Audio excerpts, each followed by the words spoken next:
Илгертеден эле кыргыз элинде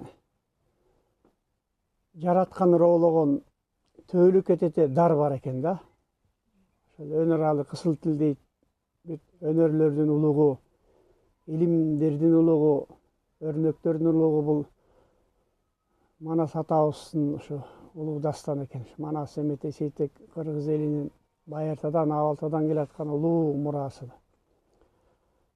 Ошол Манас айтуучулук өнөр жараткан, жалгап, роолоп менин да тагдырыма туш келиптир. Дегеним кыргыз эли болгондон кийин жет аталарыбыздан, жетенелерибизден түпкү кырката кыркене, түпкү байыркы кыргыз ата тектен келаткан бул өнөр улуу көрөгөчү, даанышман, ысымын атай кетсек болот, ата атаса куту сүйүнөт дейт. Ошо Манас айткан өнөрлүү жандарга баарыбызга устат да, улуу устатыбыз Карала улуу Саякбай атабыз баш болгон ошо Сагынбай аталар, Балгооз, Келдибек, Тыныбек, Чоеке, кырктай, жүздөй улуу манасчылар оозанып келген. Ошол күндөн элибизден каныбызда жашап келген. Жүрөгүбүздөн согуп келген, дээрибизди курчутуп өнүктүрүп келген.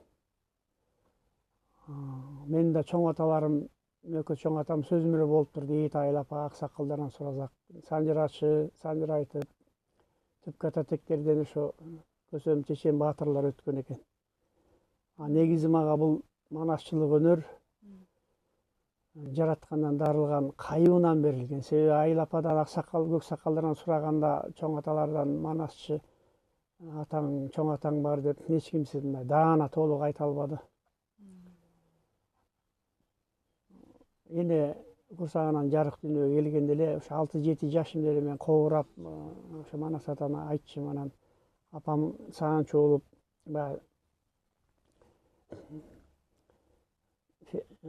учетчиктер, башка немалар келип тасмалга дагы мысканда бала Манас айтат десе, мен кроваттын астына кирип кетип уялып айтчым да, өзүм уяң болчумун. Ошентип баягы окуп чокуп союз убагында пионер, комсомол деген заман болду да. Ошондой көп ага карабай Сагынбай Манас атабыздын таластагы Керсен сүрөтчү тарткан Сагынбай атабыздын 5 томундагы сүрөттөрдө ошо Манас ата, Коңгурбай аталарды ошо сайышкан жерлерин тартып, Элмир айылдаш ошо тайкелер болот, ошо Элмир болуп ошо карандаш менен аябай тартчык. Демек дал өзүндөй Керсен кандай тартса ошондой кылып тартчык. Сүрөтчүлүк дагы өнөрүм бар эле. Пластилин менен ойноп, башка буюм жасабай ошо баатырлар жасап эле атка мингизип, калкан кылыч кылып эле атамдын чоң ичигин тоо кылып коюп эле ошо ойното берчүмүн. Мектепке чейин айтып кобурап, мектептен кийин да ошо жүрөгүбүздө, зээн дээрибизде Манас ааламы, Манас дастаны бизде жашаптыр. Билип билбей жүрдүк, бирок баягы ата тек кан кубат экен. Баары түпкү тектерде ошо Манас уккан чоң аталарым болгон, санжыр айткан, наркы салтка көкүрөгү күйгөндөр болгон. Ошондуктан бул келип эле тубаса экен, бул тубасачылык.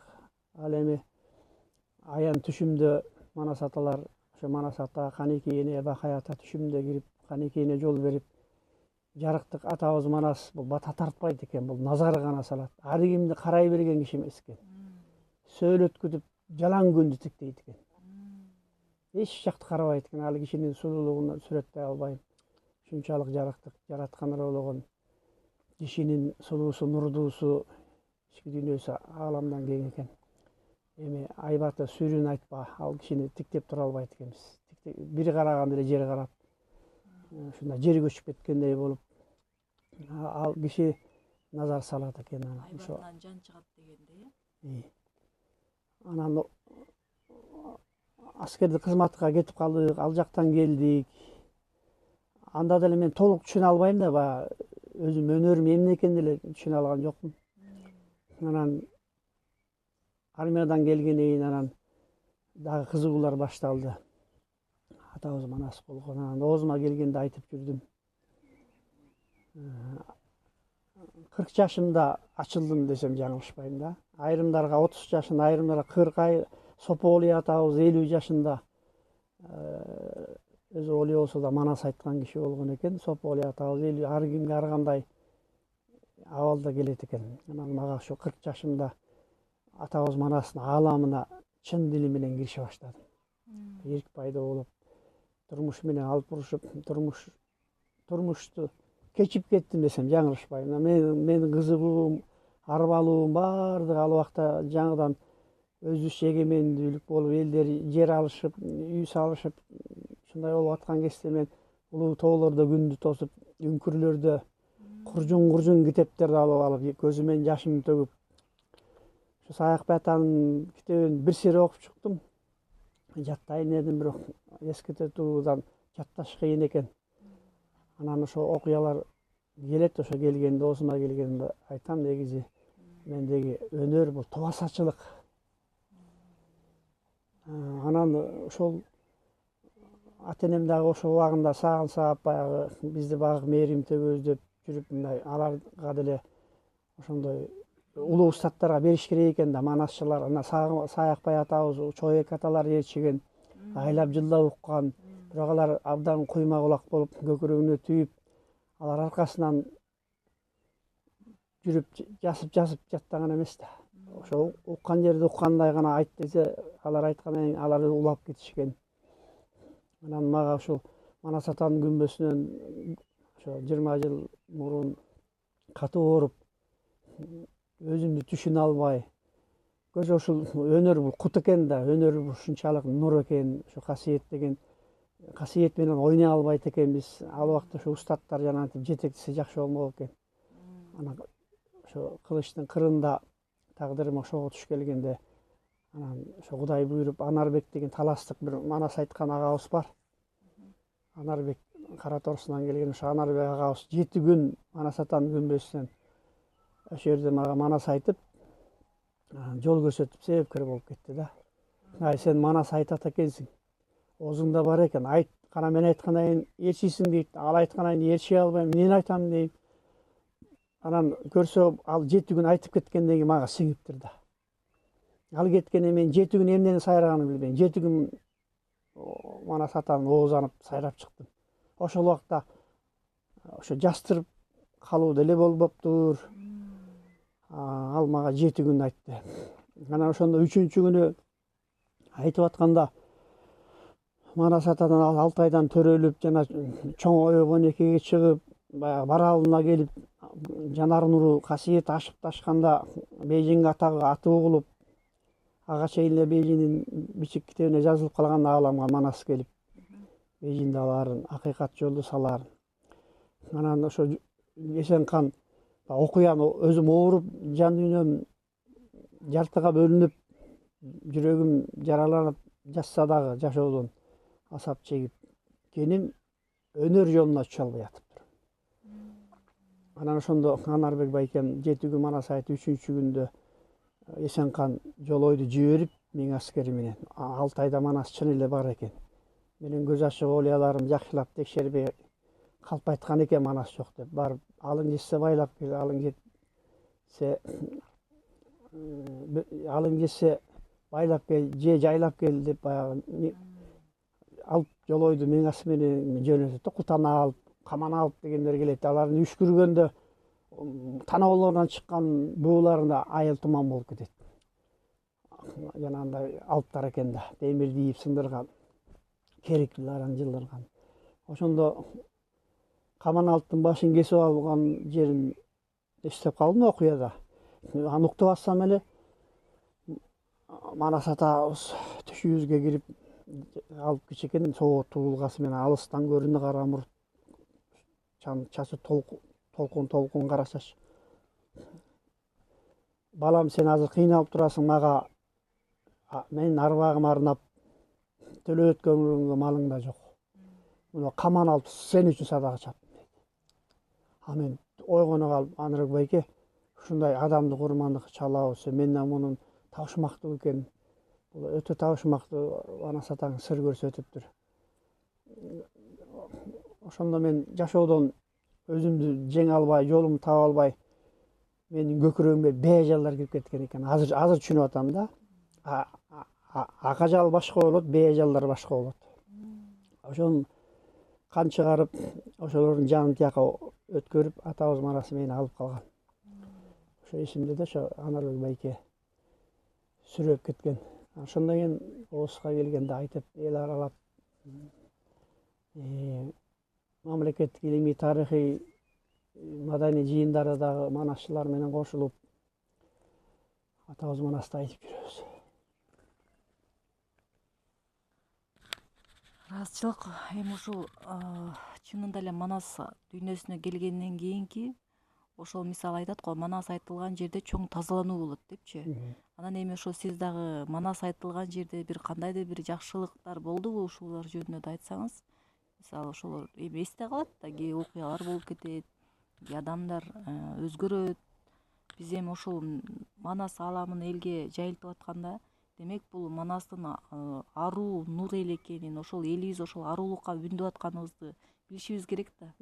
Ошон үчүн Манас айтылган жерде тазалануу жүрөрүн дагы сиз эми болгондур окуя жашооңузда. Ошолор боюнча айтсаңыз. Биринчиден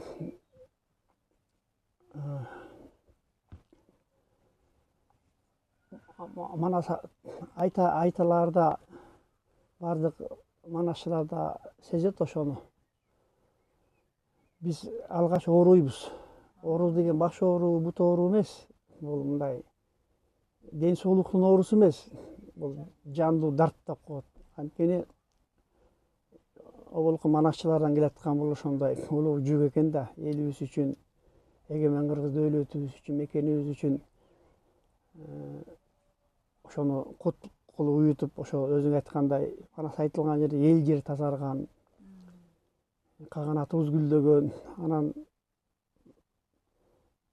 ошо айтаарда бир окуя келерде мен бардык манасчыларга нуру куюлат төбөсүнө. Көргөнү бар, көрбөгөнү бар, сескени бар, сеспегени бар, туйганы бар, туйбаганы бар. Ошол нур куюлуп келгенден кийин же элге айтасың, же болбосо бир тоого бук болуп чыгып кетип каласың. Эч кимге жолуккуң келбей, сүйлөшкүң келбей, асказоолорго, тоолорго бакырып айтып келесиң. Эмне айтканыңды билбейсиң, саат деп айтасың. Же жылдыз толот, жылдыз толгондон таң атканга чейин айткан күндөрүм болгон. Анан мына эгемен кыргыз дөөлөтүбүз мына эгемендүүлүктөн бери 30 жылдан ашып баратат. Мен ойлойм ошол Кудай колдоп, Манас атабыздын касиети жалгап, кайыптар дарып дегендей.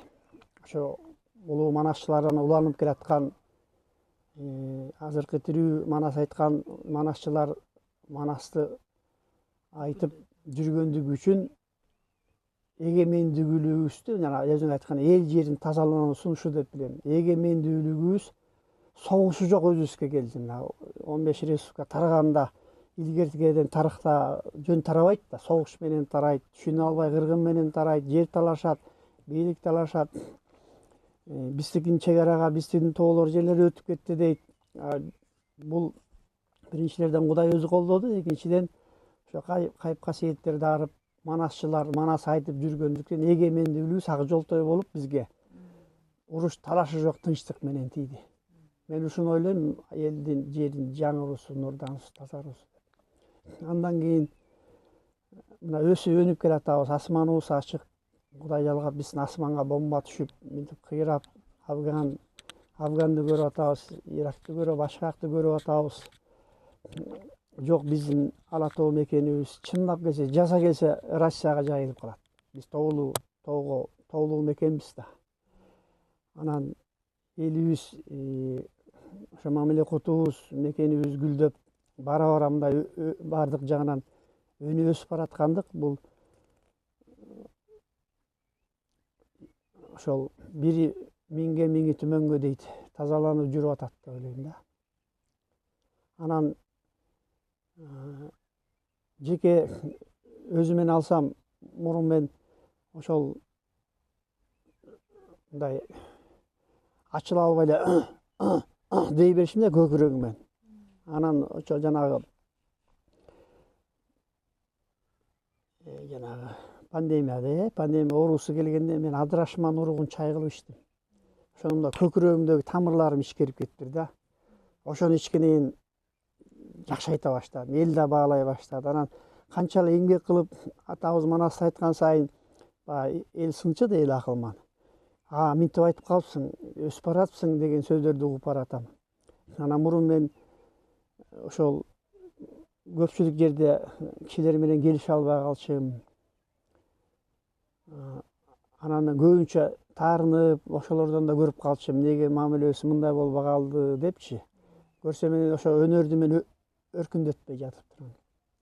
Кийинки жылдарда элден жакшы сөз угам, кишилерден жылуу маанай көрөм, мамиледе жакшы сүйлөшөт, бири-бирибиз сыйлашабыз. Демек айткан маанасыман мен магада тасаланып жүрүп, ошол жанымда чөйрөдө кишилердин да Кудай жолун ачып иштери жүрүп, жылдыздары жанып, аларга да тасаланып жүрүп атат деп ойлойм. Ушундай деп ойлойм. Анан мисалы бардык нерсенин өзүнүн мезгили бар дейт го. Мисалы ошо 90-жылдары, 2000-жылдары, 2020. Анан мисалы мурда Манастар балким башка эпизоддор айтылгандыр да, эл жерге тиешелүү жана учурдагы адамдарды, коомдун аң сезимине тиешелүү. Анан мурункулар менен азыркылардын айырмасы барбы? Мисалы азыр элге кандай Манастар айтылып атат? Мисалы азыр сизге кандай аян менен келип, кандай жери келип атат Манастын? Биз азыр кайсы жеринде жашап атабыз? Эл эмнени кылышыбыз керек? Ошол Манас атабыз же улуу уруктарбы бизге эмнени аманат кылып атат? Кандай кылышыбыз керек дегендей да. Эми мунун баарын толук айтканга болбойт. Бул өтө улуу сыр да. Баарыбыз бала кыял болуп өсүп чоңоебуз да. Канчалык чоңойсок деле бала кыял калбайт экенбизден. Анан элди бирдей көрүп жүрүптүр. Элден айланса болот. Элибиз менен элибиз да. Ошол 90-жылдарга балким мисалы ал маалда элдер бир ток бейилдир дейм да. Мисалга да эми балким бирдиктедир, ошондой бир манас айтылгандыр дейм да. Эми Саякбай атабыз көрүп айткан. Мына манасчылыкта үч маанеге бөлүнөт. Айрым манасчылар көрүп айтат, ошол учурда угуп айтат. Алардын ошол мурунку доордогу аттардын дүбүртү, найсалардын, кылычтардын чабышкандары кадимкидей угулат. Канча доор өтүп кетсе, жер шаары эле эмес да, катмар аалам бар. Эбегейс эсепсиз ааламдар бар. Ошол ааламдар азыр алар жашап атат. Байыркы доордо калып калган жок да. Алдыбыздан күтүп атат да аларчы. Анан Саякбай атабыз да ата мекендик согуштан кийин эл согуш барбаса дагы ор машак берип согушкандарга эгин жөнөтүп отуруп өздөрү аталары, жолдоштору келбей, агалары келбей кансырап кошалар өлгөн да. Айтылады канча деген аскерлер кырылды ата мекендик согушта. Анан согуштан кийин Саякбай ата ар бир манасчынын элге карай болгон айтымы болот экен, көз карашы. Саякбай атада алсак Тайторуда аябай сонун го, Тайторунун окуясында канеки энебиз Семетейди эли жерин көрүп, эли жерин ата болор бекен, атасынын ордун басып урпактарга түбөлүктүү кыргыздын улуулугун өткөрүп берер бекен, таанышмандык наркы салт жашоосун деп Тайторун төлгө кылган жерде муштай бостойт го. Ушундай кылып айтканда, анткени ошол убактагы муундарыбыз жашык болгон.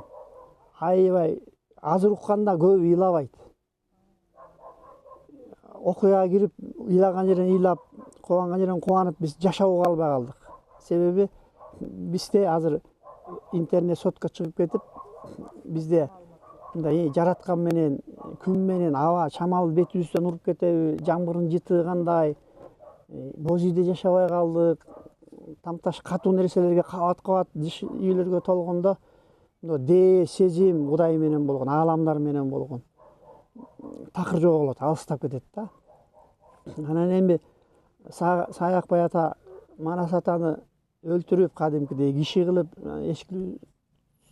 зоого канекене бакаатыра жакшырып коюп атпайбы. Ушундай кылып өлтүрүп берген. Себеби өлтүрбөсө ал убакта эл түшүнө албай калат. Элдин аң сезими согуштан кийин карапайым, жөнөкөй аң сезим болгон. Ал деген Кудайдан ырыолонгон Манас ата бул ааламда өзүн билет. Өзүн билген киши өлбөйт, өлүм жок болот. Ажалдарга дос болот. Бейжиңге кирип барганда үстүндө буудай куштун бири ажалдай сүрү бар, астында көкжал бири ажалдай сүрү бар. Оң жагында кабылан, сол жагында арыстан, аркасында ажыдаарлар.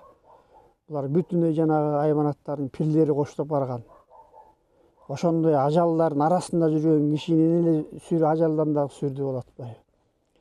Анан ошондо ошого ылайыктуу кылып, киши кылып, Эчкилүүсоого мен кичине сыр чыгарып жиберип атам да, муну деле айтпаш керек эле. Ар бир манасчы элдин ар бир замандын, кылымдын түшүнүгүнө, пейилине карай ошого жүрүш салып айткан. Мен берген сурооңо ушундай туура айтып калдым же туура эмес жеткирип калдым? Мисалы эми да мен айтайын дегеним дагы мындай да. Мурда ушу ата бабаларыбыз ушу Манас атабыз сырткы душмандан коргонгон, анан ал жака аракет кылган, ушундай эле вариантта көп эми согушуп, ошондой азап чегип, анан эме кылган деген, жарадар болуп келди дегендерди укканбыз.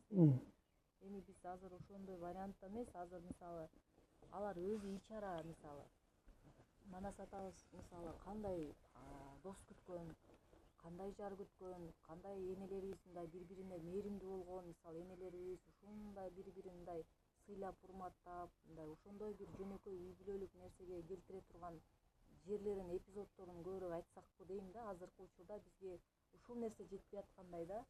Биз эми сырттар менен согушуп эмне кылабыз? Азыр биринчи кыргыздын баалуулугу ички биримдигибизди бириктирип албайлыбы деп атам да. Ички мисалы азыр бизде бир өзөккө бирге албай атабыз. Бир манасыбызда бир Манас аалам чексиз, о кыйын дейбиз, чеңсиз дейбиз. Укмуш ааламдын ээси деп атабыз. Баары Манаска келгендер өзүнчө эле бир Манас болуп алган мисалы.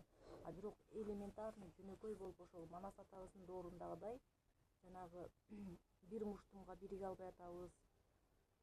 Биз ушундай жерлерин айттырып, ушундай жерлерине ой салып, ушундай жерлерин жарата билсек кандай болот дейм да. Ушул Манастын ушул жерине кирсекчи деп. Туура айтасың да. Мында Манас атаында айтылып атпайбы ошо. Манас ата өзү деги эле Бейжиңге барып тагын ээлейин деген ой жок ада. Деги эле Бейжиң элин кырайын деген да эмес. Сүйбөй жанды балкыткан, барбай жоону коркуткан, кечпей көлдү толкуткан, бүлдө ааламды жаркыткан деп атат. Манастын айкөлдү жараткан ырыологон чексиз сапатына келсек, ушу 4 сапта эле айтылып атат да. Демек согуш убагында болобу, тынчтык убагында болобу, Манас ата баш болгон Бакай атабы, Канеке энеби, ошол учурдагы асыл аталарыбыз, энелерибиз ушунчалык айкөл болгон, мээримдүү болгон, элди ынтымакка уюткан нарк менен, салт менен. Бирок ошолордун касиети кандай бир деңгээлде дээри, мээри бизде бар, каныбызда бар. Биз деле уюта алабыз. Болгондо ар кимибиз өзүбүздөн баштап даанышманча жашоого өтүш керек. Эң жөнөкөй жашоого, эң сыпаалыкка өтүш керек. Ошондо бата эле уюйбуз да, эл уюйт, эгемен кыргыз дөөлөтүбүз түптөлөт, мекенибиз гүлдөйт. Анткени мына жаш өткөн сайын, мисалы мен 58ге келдим, улуу муунга кирип баратам. Сүйлөшкөнгө деле келбей калды да. Эмнени сүйлөшөбүз? Өзүң айткандай, улуу ата бабалардын, энелердин жасаган ишин биз жасай албай кечигип баратабыз. Ар бирибизге берилген өнөрлөрүбүздү, касиеттерибизди, ата тектен келаткан ушундай бир жакшы өрнөктөрүбүздү мындай чогултуп турсак болот, уюп турсак болот, бирок өсөр аткарылыш керек. Себеби жараткандан берилген өнөр, менин өнөрүмдү 10 киши келип чогуу аткарыша албайт. Же мен алардын өнөр касиеттерин аткара албайм. Буга кандай деп, мисалы илгери Манас атанын доору кайсыл доору болсо, мына чүйүдү алсак, казактын чөлүнөн жоо каптап келатканда, казак жылкы жайып жүргөн эле бир жигит, баягы завод кийими жок да, жөн эле же укуругу бар, же келтеги бар. Ошо укурук келтек менен өзү эле жалгыз кыйкырып өкүрбөй жоо келатат дебей, мына мекенге болгон сүйүүсү, ата эне сүтүнөн алган мээрими, ата канынан, ата мүнөсүнөн бүткөн эркектик касиети, эл жерим деген сүйүүсү, айкөлдүгү окулбай турган, айтылбай турган, ошо жогу өзгөрүп кеткен. Барып жаа миңдеген жаа тийеби, чокмору тийеби, кансырап жансыраганча жайдак аты менен барып, завод кийинбей эле чүйгө келген жоону бирөөсү жүздөй ат үстүнөн суратып, аларды кулатып, өпкө жүрөгүн үзүп, анан өзү дагы курман болуп берген ат үстүндө жалда колу карышып кулап калбай. Аты да ошо бекем тигине кулатпай болушкан да.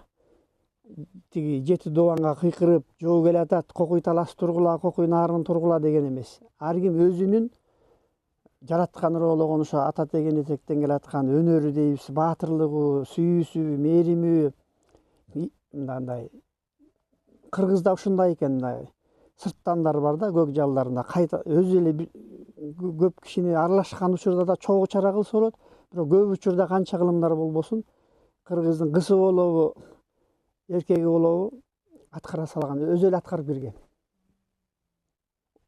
Ушундай толкунга, ушундай даанышмандык, нур жыштыкка, ушундай көрөгөчтүккө дейбизби, ушундай абалга биз өтө албай атабыз. Мен кээде тоолорго барып, асказоолорго барып, көпкү мемире отуруп келет, 10 мемире отуруп келем. Колуман эмне келет? Жаратканга кайрылам. Ошо эл жүрүшсүн, эртеңки урпактарыбыздын өнүгүүсүнө. Биз өзгөчө мынагу соолору менен, мөңгүлөрү менен, аккан булактары менен биз сырдашпай калдык. Жараткан буларга да сезим берген. Ааламдын койну да жаратылыш мекенибиз. Анан тиричилик кылгандан тышкары бир бош убактарда ошол өзүбүз мындай боштондукка чыкканда гана жакшы сезим келет, жакшы бир жылуулук келет жүрөккө. Элим жеримге болгон сүйүүң, сагынычың, кадырың артылат, бир жакшы иш кылсам дейсиң. Башкача элестете албайм, ушундай болсо элибиз ынтымакка келет.